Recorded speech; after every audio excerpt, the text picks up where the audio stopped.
we're in the midst of the Wuhan outbreak, and you see a lot of medical practitioners really pour their heart out. Yeah. And I'm split, because on the one hand, I see how noble this profession is, and then on the other, I'll go, hey, I'll never allow my daughter to put her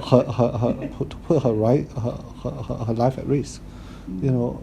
Would you recommend people to be a doctor? It's a difficult life. It's really difficult. Uh-huh. Honestly, I would say. What's your advice? When you go to school and a young girl come up to you and say, I want to be a doctor just like you. What I will always ask them back to the question, I will always say, or ask, why do you want to be a doctor? Mm-hmm. I think if they're set in the reason why, then maybe that will help them move through this, because a lot of people fail. I think in my year, 40% of my year kind of failed or gave up medicine. Because on the one hand, it's about your intellectual capability. You need to be the top student in order to get into a medical field. Yeah. But that is just a small subset to it. Yeah. Right? Yeah, and then there's a whole resilience part. That's right. I know that you have to go through the internship. Is crazy, and then you work through the hours. It's crazy as well. Yeah. The training is hard. So whenever people say to me or ask me, I really want to be a doctor. What do I do and stuff?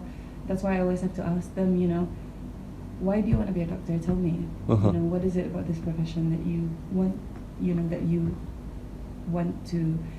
you think will make you happy, etc. Because at the end of the day, it's a lifelong commitment. Right.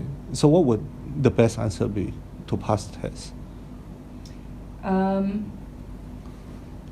If purely their intention was really to get respect.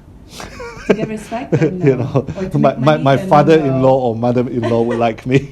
Yeah, then obviously no. They're definitely going to quit, I guarantee that. But then that's, because I'm the top student, right? Then, that is my pathway. I mean, those are unspoken, but those are mainly if you dig deep enough, I would. And a lot of people who want to be doctor, but they can't because they don't have that ability. Yeah, they don't have academic. Yeah.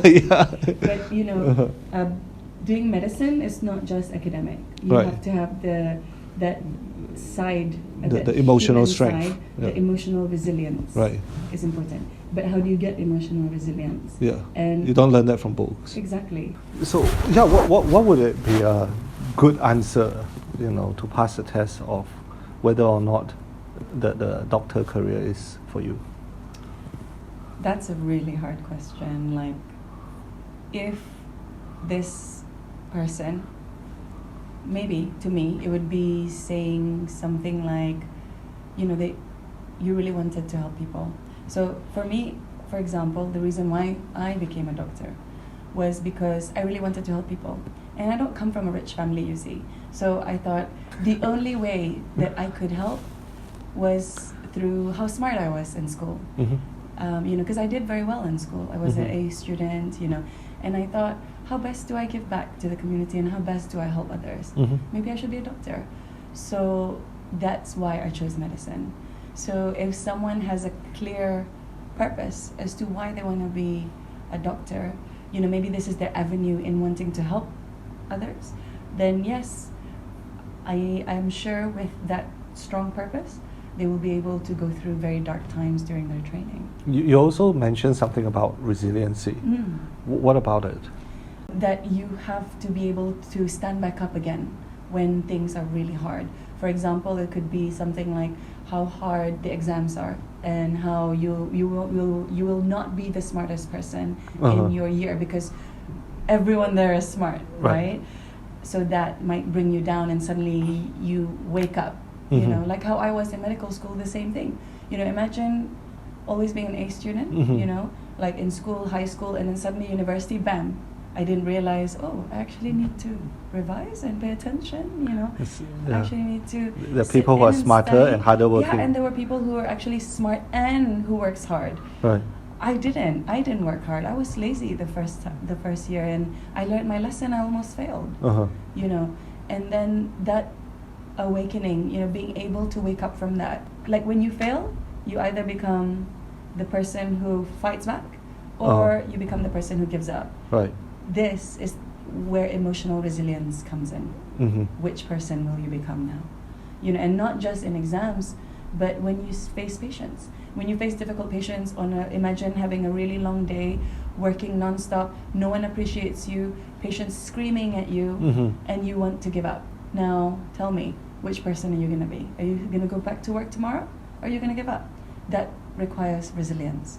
And, when you've got a complication, or a patient, gets hurt from it, or they pass away, or, patients who die on you, are you going to get back up, or are you going to give up, Patients, we as any customer, Mm-hmm. we would judge you the minute we see you. Yeah. How do you win over their confidence?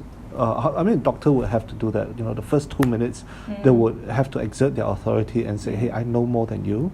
I am a professional." Yeah. So how do you carry that across? How do you very quickly win that?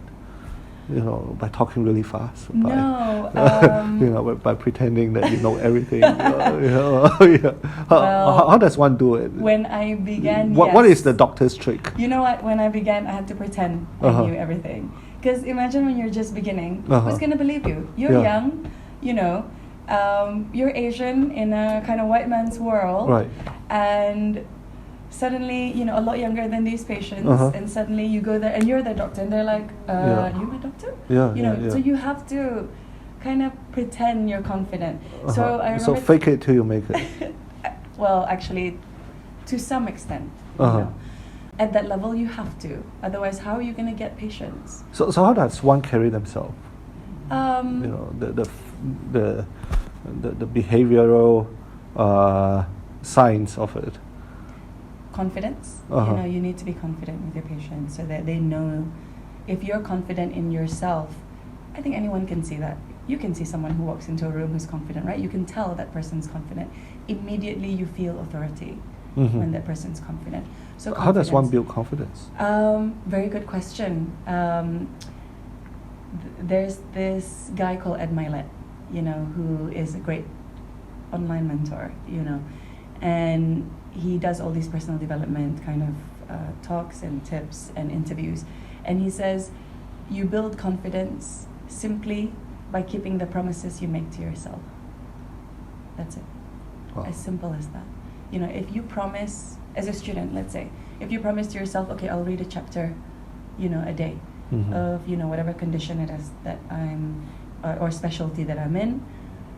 And honestly, tell me, wouldn't you be confident if you not only kept that promise, but slowly you're gaining that knowledge, right? So you also have that core knowledge of that domain you're in. Of course you're going to be confident, So by keeping the promises that you make to yourself, you innately become more confident as a person. And by having more knowledge in the domain that you're in, whatever specialty that you're doing, and again, innately, you become more confident because you know more about the matter, you know more, on it than the person who's Googled it before you, that kind of thing. So do your homework, be prepared. Do your homework, and keep the promises you make to yourself. Don't break those promises, because every time you break that promise, you start to not believe yourself, because you're like, oh yeah, I said I was going to work out yesterday, but I didn't do it. So tomorrow, why should I believe what I say? Right. So it starts from within. That, it starts from within. It cracks the foundation of confidence that you have inside, because how can you be someone who's reliable when you can't even rely on yourself? And confidence is that the ability to rely on oneself is confidence. Wow.